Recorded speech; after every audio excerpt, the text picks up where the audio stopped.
My name is Jovanna Sanchez, and this is a day in my life as an aviation maintenance student at Metro Tech's Aviation Campus.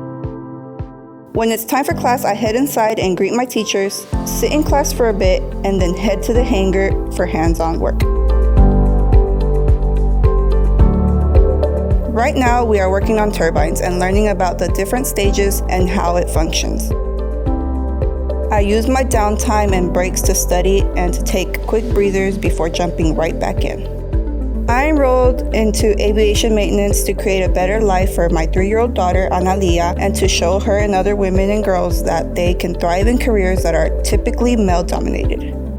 One of my favorite parts of this program is the hands-on work, as well as the opportunity to learn from many experienced instructors.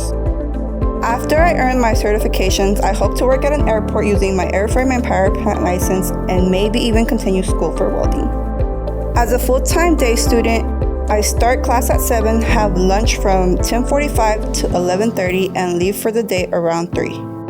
At the end of the day, I hop in my truck and head home to see my daughter and get ready for the next day.